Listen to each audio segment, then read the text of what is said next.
நீங்கள் இருக்கும் இடத்தில் இயேசு இருக்கிறார். லேவியராகமம் 26வது அதிகாரம் 12வது வசனம். நான் உங்கள் நடுவிலே உலாவி உங்கள் தேவனாயிருப்பேன், நீங்கள் என் ஜனமாய் இருப்பீர்கள் என்று ஆண்டவர் சொல்லுகிறார்.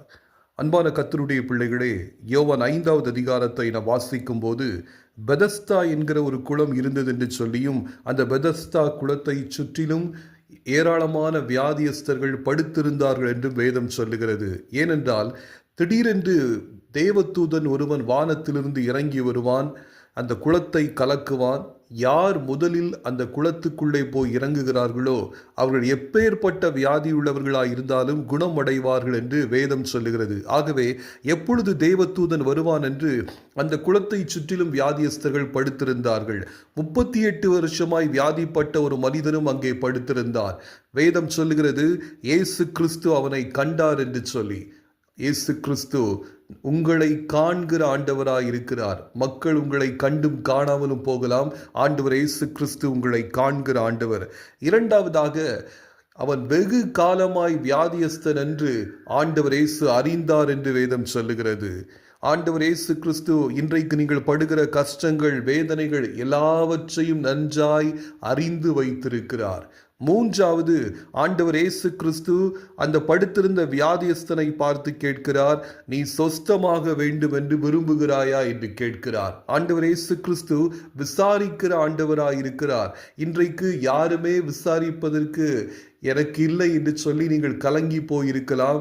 ஆண்டவர் இயேசு கிறிஸ்து உங்களை விசாரிக்கிறவராய் இருக்கிறார். ஆண்டவர் இயேசு அவனை விசாரித்த உடனே அவன் தன் கஷ்டத்தை எல்லாம் ஆண்டவர் இயேசுவிடத்திலே சொல்லுகிறான். ஆண்டவரே, தேவதூதன் திடீரென்று வருகிறான், குளத்தை கலக்குகிறான், நான் முதலில் போய் இறங்க வேண்டும் என்று நினைக்கிறேன், எனக்கு முன்பதாக வேறொருவன் போய் இறங்கி விடுகிறான், என்னை கொண்டு போய் விடுகிறதற்கும் யாருமே இல்லை என்று சொல்லுகிறான். இதிலிருந்து நடக்க முடியாத அளவுக்கு அவன் படுத்த படுக்கையாய் இருக்கிறான் என்று நாம் அறிந்து கொள்ளுகிறோம். அப்பொழுது ஆண்டவர் இயேசு அவனை பார்த்து சொல்லுகிறார், எழுந்திரு, உன் படுக்கை எடுத்துக்கொண்டு நட என்று சொல்லுகிறார். இத்தனை ஆண்டு காலமாய் நடக்க முடியாமல் இருந்த அவன் கர்த்தருடைய வல்லமை இறங்கின பொழுது அவனுடைய எலும்பு, நரம்பு, தசை, இரத்த நாளமெல்லாம் பலனடைந்து அவன் எழுந்து சந்தோஷமாய் தன் வீட்டுக்கு போனான் என்று சொல்லப்படுகிறது. அன்பான கர்த்தருடைய பிள்ளைகளே, பெதஸ்தா குளத்திலே அற்புதம் நடக்க வேண்டுமானால் தேவதூதன் வர வேண்டும், குளத்தை கலக்க வேண்டும். கலக்கப்பட்ட குளத்திலே முதல் ஒருவன் போய் இறங்க வேண்டும். இங்கே பாருங்கள், தேவதூதன் வரவில்லை, குளம் கலக்கப்படவில்லை. கொண்டு போய் விடுகிறதற்கும் இந்த 38 வருஷ வியாதியஸ்தனுக்கு யாருமே இல்லை. ஆனால் அற்புதம் நடந்தது. ஏனென்றால் ஆண்டவர் இயேசு கிறிஸ்து அங்கே இருந்தார். இன்றைக்கு உங்களுடைய வாழ்க்கையிலே, உங்கள் இருதயத்திலே ஆண்டவர் இயேசு இருப்பாரையானால் உங்களுடைய வாழ்க்கையிலே நிச்சயமாய் அற்புதம் நடக்கும். அற்புதம் நடைபெறுவதற்கு எந்த வழியும் இல்லாவிட்டாலும் ஆண்டவர் இயேசு கிறிஸ்து உங்களுக்கு அற்புதம் செய்ய முடியும் என்று நீங்கள் ஆண்டவர் இயேசுவை விசுவாசியுங்கள். ஐந்தாவதாக, ஆண்டவர் இயேசு தேவாலயத்திலே அவனை கண்டு, நீ சொஸ்தமானாய், அதிக கேடானதொன்று உனக்கு வராதபடி இனி பாவம் செய்யாதே என்று சொல்லி ஆண்டவர் அவனை எச்சரித்தார். ஆண்டவர் தம்முடைய வார்த்தை அவனுக்கு போதித்தார். அதே வார்த்தை ஆண்டவர் உங்களுக்கும் போதிக்கிறார். நீங்கள் சுகமாவீர்கள், அற்புதம் நடக்கும். அற்புதத்தை ஏற்கனவே நீங்கள் பெற்றிருப்பீர்களே, ஆனால் இனி பாவம் செய்யாதிருங்கள் என்று சொல்லுகிறார். ஆகவே பாவத்திலிருந்து மனம் திரும்புங்கள்.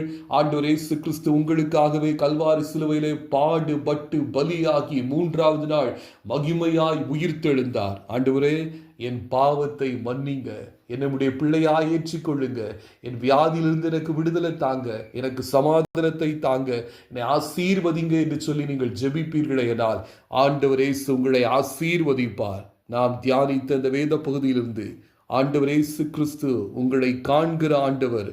ஆண்டவர் இயேசு கிறிஸ்து உங்கள் நிலைமை நன்றாய் அறிந்து வைத்திருக்கிறவர், உங்களை விசாரிக்கிறவர், இயற்கைக்கு அப்பாற்பட்ட விதத்தில் உங்களுக்கு அற்புதம் செய்கிறவர், உங்களை போதித்து வழி நடத்துகிறவர் என்று தியானித்தோம்.